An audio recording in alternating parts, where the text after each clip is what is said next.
আজকে আপনাদের সামনে বাংলার এক ভয়ঙ্কর সত্যি তুলে নিয়ে আসব, যে সত্যিটা জানলে আপনার পায়ের নখ থেকে মাথার চুল অবধি কেঁপে উঠবে। এবং যে ঘটনা না জানলে এবং মানুষকে না জানালে আপনারা বুঝতেও পারবেন না যে ঠিক কতখানি ভয়ঙ্কর বিপদের মধ্যে আপনি আগামী দিনে থাকতে চলেছেন।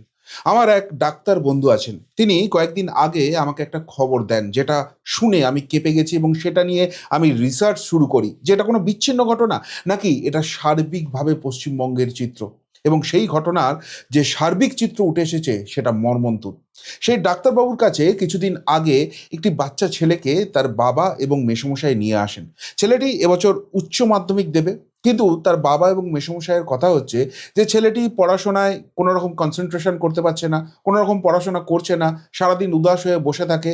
সেই জন্য তাকে সেই ডাক্তার বন্ধুটির কাছে নিয়ে আসা হয়। এবং এরপর আমার ডাক্তার বন্ধুটি তার বাবাকে এবং মেসোমশাইকে রিকোয়েস্ট করেন যে আপনারা একটু বাইরে যান, আমি এর সঙ্গে একান্তে কথা বলবো।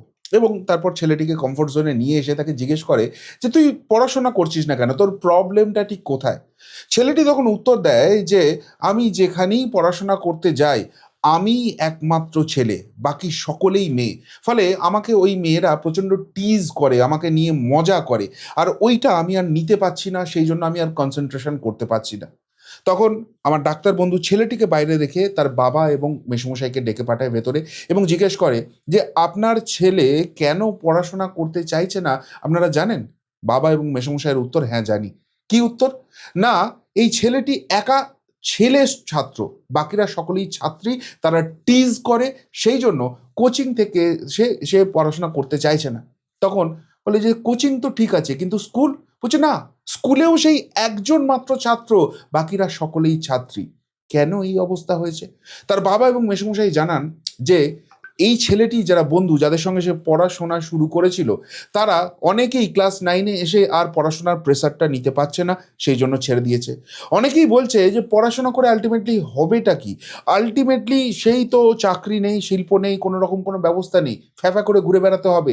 শিক্ষিত বেকার হয়ে কি লাভ আছে? তার থেকে এখন থেকে সেই স্কিলফুল কাজগুলো শিখি, যেটা আমি অন্য রাজ্যে গিয়ে করে নিজের পেটটা চালাতে পারবো।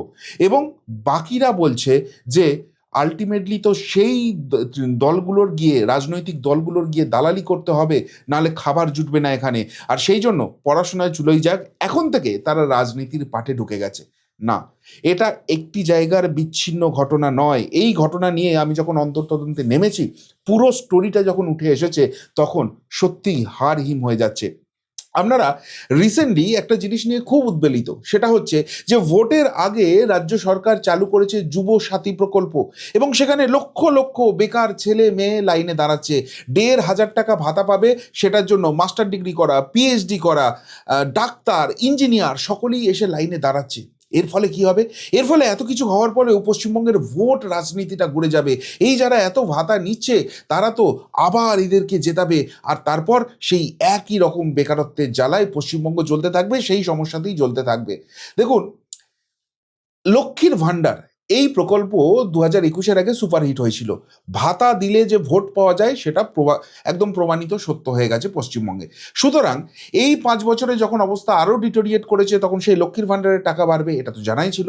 তার পাশাপাশি আর একটা সেগমেন্ট, যারা সব থেকে বেশি মাথা ব্যথা হতে পারে সরকারের, তাদেরকে ঠান্ডা রাখার দরকার আছে। তাই তাদের জন্য এই যুবসাথী প্রকল্প চালু করা হচ্ছে। কিন্তু 9 দিনে 77 লক্ষ আবেদন, এবং সেখানে উচ্চশিক্ষিত ছেলেমেয়েরা রয়েছে। তাহলে পশ্চিমবঙ্গের বেকারত্বের চিত্রটা ঠিক কতখানি ভয়ানক, এই ছবিটাই দিয়ে দিচ্ছে নাকি? এবং এর থেকেও যেটা গুরুত্বপূর্ণ, যারা ফর্ম ফিল আপ করেছে সকলেই কি টাকা পাবে? সকলকেই কি টাকা দেওয়ার জায়গায় রয়েছে? প্রথমত এই ভাতা দিয়ে তাদেরকে তো স্বাবলম্বী করা যাচ্ছে না। আর যাদেরকে স্বাবলম্বী না করেও এই ভাতাটা যাদের দরকার আছে, তারাও কি সকলে পাবে? দেখুন, এখানে রিপোর্ট আসছে 5টি ছোট্ট ভুল করলেই আর ঢুকবে না টাকা। যুবসাথী প্রকল্প নিয়ে বড় আপডেট দিল নবান্ন। অর্থাৎ ভোটের আগে চালু প্রকল্প, যেটা অগস্ট মাসে চালু হওয়ার কথা বলেছিল, বাজেটের বাইরে গিয়ে কথা বলেছিল, সেটা এফেক্ট করছিল না, সেই জন্য সেটাকে 1 এপ্রিল থেকে এগিয়ে নিয়ে আসা হলো। 16 থেকে 26 ফেব্রুয়ারি তার রেজিস্ট্রেশন করানো হলো, এবং এখন বলা হচ্ছে এই ভুল করলে আর তোমরা টাকাটা পাবে না। অর্থাৎ এই রেজিস্ট্রেশনটার, এই ডেটাটার দরকার ছিল রাজনৈতিক দলের, যেটাকে ওই বিভিন্ন প্যাক সব রয়েছে না এদের রাজনৈতিক পরামর্শদাতা, তাদেরকে দিয়ে ব্রেন ওয়াশটা করানো যাবে যে দেখো তোমরা তো পাবে, সরকার তোমাদের পাশে আছে, কিছু পাইয়ে দেওয়ার রাজনীতি তোমাদের সঙ্গে চলবে, হয়তো কিছু ছেলে মেয়ে টাকাও পাবে, কিন্তু আলটিমেটলি চাকরি, আলটিমেটলি শিল্প না, সেইটা হবে না। এবার আপনারা বলবেন যে এগুলো তো হওয়ারই ছিল, কেননা পশ্চিমবঙ্গে আমরা দেখেছি যে আলটিমেটলি যিনি শিক্ষামন্ত্রী তার বান্ধবীর খাটের তলা থেকে টাকার পাহাড় বেরোচ্ছে, কোটি কোটি টাকা দেখা যাচ্ছে, অন্যান্য জিনিসও দেখা যাচ্ছে, এবং তার সঙ্গে পুরো শিক্ষা দপ্তর তারা জেল খাটছে। এখন এই জায়গা থেকে এর বেশি আর কি আশা করা যেতে পারে? না, সমস্যাটা শুধু এখানেই নয়, ধীরে ধীরে ধীরে ধীরে পশ্চিমবঙ্গ থেকে শিক্ষা ব্যবস্থাটাই তুলে দেওয়ার বা গুরুত্বহীন করে দেওয়ার একটা প্রচেষ্টা আপ্রাণভাবে চলছে। এবং এইগুলো আমি যে কথাগুলো বলছি একদম ডেটা দিয়ে আপনাদের সামনে নিয়ে আসবো। কেন শিক্ষা ব্যবস্থাটাকে ভেঙে দেওয়ার চেষ্টা করা হচ্ছে? কেননা ওই যে মানিকবাবুর সিনেমার বিখ্যাত ডায়লগ, এরা যত বেশি জানে তত কম মানে। যদি শিক্ষিত হয়ে যায়, প্রথমত এরা প্রশ্ন করতে শুরু করবে, যদি শিক্ষিত হয়ে যায় তাহলে বেকার এই যে শব্দটা এটা বেশি বেশি করে আসবে, কিন্তু যদি শিক্ষা না থাকে তাহলে প্রথমত এরা প্রশ্ন করার জায়গায় থাকবে না। এরা জানে এই রাজনৈতিক দলটা যদি ক্ষমতায় না থাকে আমরা খেতে পাবো না, আমাদের পেট চলবে না, সুতরাং এরা নিরঙ্কুশ আনুগত্য দেখাবে, এবং যেহেতু শিক্ষা পেটে নেই এরা পাল্টা প্রশ্ন করার জায়গায় থাকবে না। চাকরি, শিল্প এইসব শব্দ এদের কাছে অলীক কল্পনা হয়ে যাবে, এইসব নিয়ে কোনো আন্দোলন হবে না, এবং রাজনৈতিক দলগুলো ক্ষমতা দখল করে বসে থাকবে। এখানকার শিক্ষা ব্যবস্থাটা কিভাবে ভেঙে যাচ্ছে তার একটা উদাহরণ হচ্ছে এই 32,000 প্রাথমিকের চাকরি। আপনারা জানেন 26,000 এসএসসি যে রয়েছে সেই চাকরি চলে গেছে, সেই চাকরির জন্য এত বছর ধরে মামলা করেও তাকে আলাদা করা যায়নি, দুর্নীতির প্রবল জায়গায় সেটাকে নতুন করে রিক্রুটমেন্ট এক্সাম করাতে হয়েছে, কিন্তু সেই রিক্রুটমেন্ট এক্সামেরও এখনো ফাইনাল রেজাল্ট আসেনি। যে নিয়োগ হয়েছে দেখতে পেয়েছেন তারা করতে পারছে, তার মাঝখানে আবার 32,000 চাকরি যাওয়া, যেখানে যেখানে চাকরি হয়েছে সব জায়গাতে দুর্নীতির এই ছবিটা দেখা যাচ্ছে। কিন্তু যে কথাটা বলছি যে এখানে শিক্ষা ব্যবস্থাটাকে ভেঙে ফেলার সুচতুর পরিকল্পনা চলছে, সেই ডেটা একে একে আপনাদের সামনে সামনে আমি রাখছি।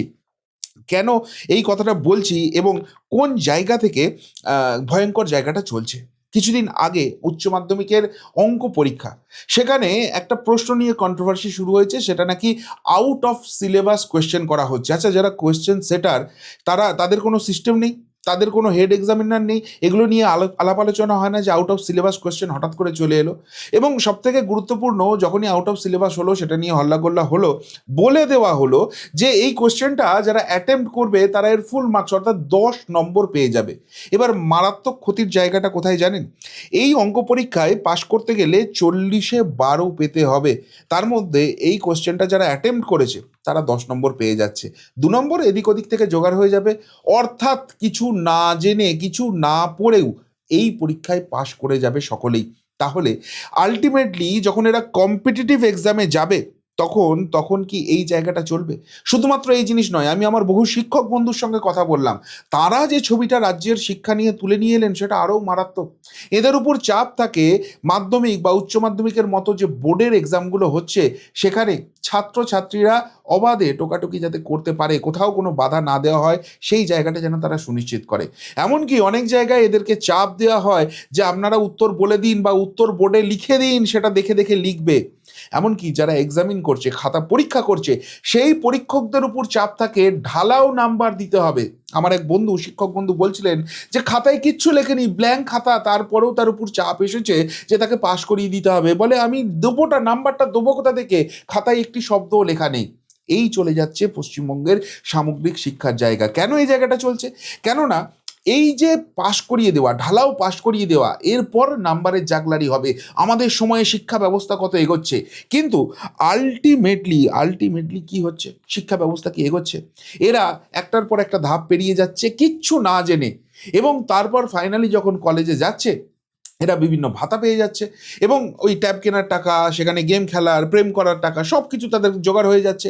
তারপর রাজনৈতিক দলগুলোর সংস্পর্শে আসছে, সেখানে থেকে বুঝতে পারছে কিছু না করলেও আরামসে তোলাবাজি করে টাকা টাকা রোজগার হয়ে যায়, এবং এরা তার সঙ্গে এটাও বুঝছে যে রাজনৈতিক দলটা ক্ষমতায় আছে বলে আমরা এই সুযোগ সুবিধাগুলো পাচ্ছি, কোনো কারণে এরা সরে গেলে আমাদের 5টা পয়সাও জোটানোর ক্ষমতা থাকবে না, কেননা পেটে কোনো বিদ্যা নেই। এবং সেই জায়গা থেকে এরাই এখন জয় হ্যাংলা করে চিৎকার করতে শুরু করছে। কিভাবে শিক্ষা ব্যবস্থাটাকে পঙ্গু করে দিচ্ছে বুঝতে পারছেন? এর থেকেও মারাত্মক তথ্য আমার এই রিসার্চে উঠে এসছে। সেটা হচ্ছে পশ্চিমবঙ্গ থেকে পাশ ফেল প্রথাকে কার্যত তুলে দেওয়া। এতদিন ছিল প্রাইমারিতে কোনো পাশ ফেল থাকবে না, কিন্তু এই সরকার রিসেন্টলি ইন্ট্রোডিউস করেছে ক্লাস 5 থেকে 8 সেখানেও কোনো রকম কোনো পাস ফেল প্রথা নেই, সকলেই পাস হয়ে যাচ্ছে। এর ফলে কি হচ্ছে? এর ফলে যে সময়টাতে শিশুর মূল্যায়নের প্রকৃত সময় আসছে, সেই সময়ে তারা কোনো কম্পিটিটিভনেসের মধ্যে থাকছে না। একবারে একবারে ক্লাস 9-এ গিয়ে তারা পাস ফেলের সম্মুখীন হচ্ছে। এবার আপনাদের আমি কিছু ডেটা দিচ্ছি, তাহলেই আপনারা বুঝতে পারবেন যে কত ভয়ঙ্কর জায়গায় গেছে। সেটা হচ্ছে ASER annual status of education report. তারা বলছে 2010 সালে পশ্চিমবঙ্গের অবস্থা ছিল, ক্লাস 5-এ যারা পড়াশোনা করে তাদেরকে ক্লাস 2 এর টেক্সট পড়তে দেওয়া হচ্ছে, অর্থাৎ যুক্তাক্ষর পড়তে দেওয়া হচ্ছে। সেই সংখ্যাটা 2010 সালে ছিল 66%।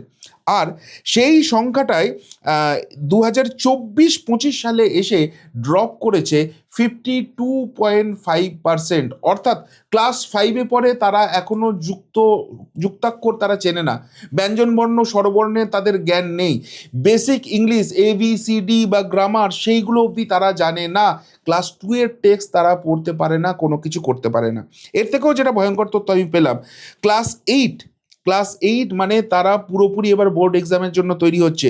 সেই সময়ে এসে মাত্র পশ্চিমবঙ্গের 29.1% ছাত্র তারা সিম্পল ডিভিশন করতে জানে। অর্থাৎ ক্লাস 9-এ যে ছেলেটা উঠে যাচ্ছে, সে সামান্য যোগ বিয়োগ গুণ ভাগ তার করতে পারছে না। এই অবস্থায় ছাত্র ক্লাস 9-এ চলে যাচ্ছে, এবং তারপর যখন ক্লাস 9-এ গিয়ে পাশ ফেলটা চালু হচ্ছে, তখন তারা আর কোনো দিশা খুঁজে পাচ্ছে না। ফলে পশ্চিমবঙ্গ এই মুহূর্তে ভারতবর্ষের one of the highest drop out rate. যে কথাটা বলে শুরু করলাম, যে ছাত্রের গল্প বলে শুরু করলাম, সেটা কোনো ব্যতিক্রমী ঘটনা নয়।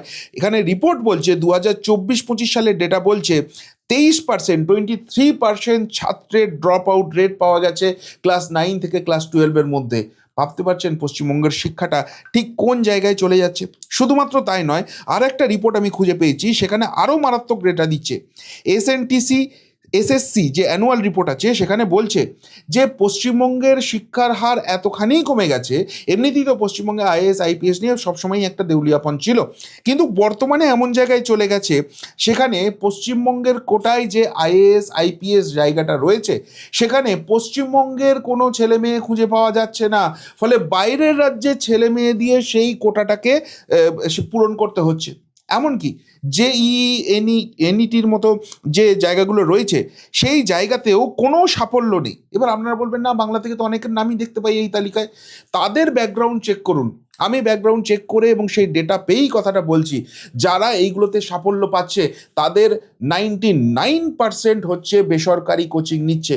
দিল্লি এবং কোটাতে এই মুহূর্তে বাংলা থেকে মাইগ্রেট হওয়া স্টুডেন্টের সংখ্যা সব থেকে বেশি, এবং যেসব স্কুলগুলো সাফল্য পাচ্ছে, সেই স্কুলগুলোর ব্যাকগ্রাউন্ড চেক করে দেখুন, তারা কোনো সাধারণ ছাত্রকে সেখানে ভর্তি নেয় না, তারা ক্রিম অফ দ্য স্টুডেন্টসকে তাদের নাম দেখিয়ে সেখানে ভর্তি করায়, এবং তারাই সেইখান থেকে সাফল্য পায়।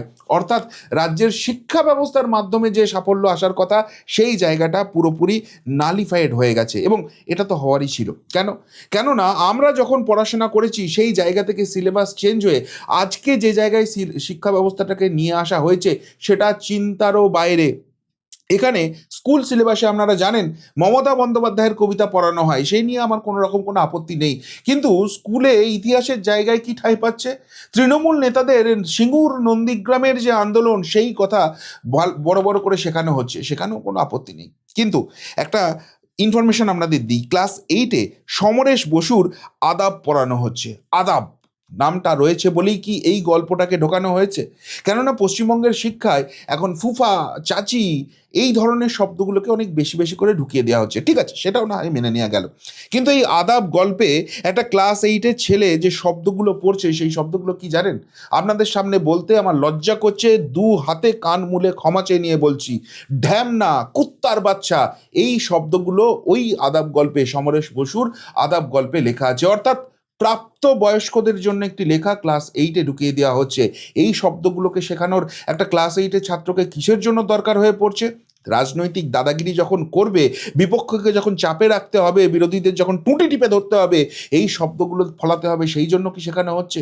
পশ্চিমবঙ্গের শিক্ষার মানটা কোথায় চলে গেছে বুঝতে পারছেন?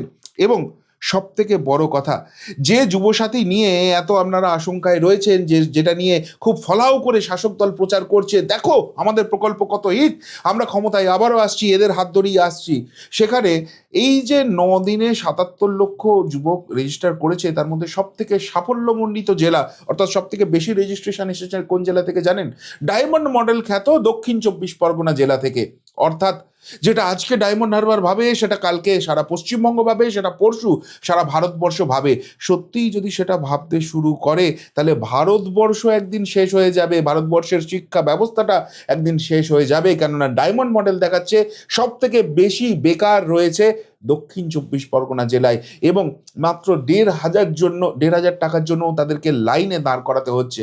তাহলে কেন এই জায়গাটা তৈরি হচ্ছে? তার একটাই কারণ হচ্ছে, শিক্ষা ব্যবস্থাটাকে ভেঙে দাও, গুড়িয়ে দাও, যাতে আগামী দিনে এদের প্রশ্ন করার জায়গা না থাকে। এবং এই যে ভাতাটা পেতে হচ্ছে, আজকে কিছু ক্রাইটেরিয়া বেঁধে দিয়েছে। তো আপনাকে মাধ্যমিক পাশ করতে হবে, আপনার বয়স 21 থেকে 40-এর মধ্যে হতে হবে, টানা 5 বছর পাবেন, তারপর আর পাবেন না। এই ক্রাইটেরিয়াগুলো কেন সুকৌশলে ঢুকিয়ে দেওয়া হচ্ছে?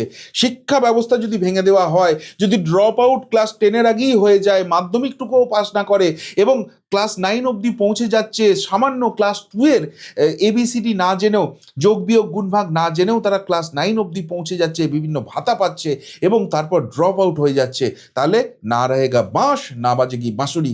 সাপও মরলো, লাঠিও ভাঙলো, আমার সব ক্যাডারও বেড়ে গেল, আমার ভোট ব্যাংকও বেড়ে গেল, কিন্তু পশ্চিমবঙ্গটা আস্তে আস্তে অশিক্ষার অন্ধকারে ডুবে গেল। আর অশিক্ষার অন্ধকারে যদি ডুবে যায়, তাহলে তাহলে এই রাজ্যের ছবিটা কি হতে পারে চিন্তাও করতে পারছেন? আপনার সন্তানের ভবিষ্যৎটা এই রকম অন্ধকারের মধ্যে থাকবে, যাদেরকে হয় রাজনৈতিক দলগুলির হয়ে ওই বোমাগুলি চালাতে হবে, কিংবা ভাতার ভিক্ষার জন্য হাত পেতে দাঁড়িয়ে থাকতে হবে। স্বাবলম্বী হওয়ার কোনো জায়গা নেই। সেই সিস্টেমটা গত 15 বছরে পশ্চিমবঙ্গে এস্টাবলিশ হয়ে গেছে। 26-এর পর শুধুমাত্র এক্সিকিউশন হওয়ার জায়গায় বাকি রয়েছে। সেই চিত্রটাই কিন্তু ক্রমশ স্পষ্ট হয়ে যাচ্ছে। তাই তাই এই বাংলায় যদি বাঁচতে হয়, 26-এ পরিবর্তন দরকারই দরকার। আমি বারবার যে কথাটা বলি, এটা আমাদের জীবন মরণের যুদ্ধ, সেটা একটা সেগমেন্টে এইভাবেই কিন্তু প্রমাণিত হয়ে যাচ্ছে। কি বলবেন এই নিয়ে? যদি কিছু বলার থাকে অবশ্যই কমেন্ট বক্সে কমেন্ট করে জানাবেন। এখনকার মতো এখানেই শেষ করলাম, ফেরত আসছি নতুন প্রতিবেদন নিয়ে খুব তাড়াতাড়ি। ভালো থাকবেন, সাথে থাকবেন, পাশে থাকবেন। নমস্কার।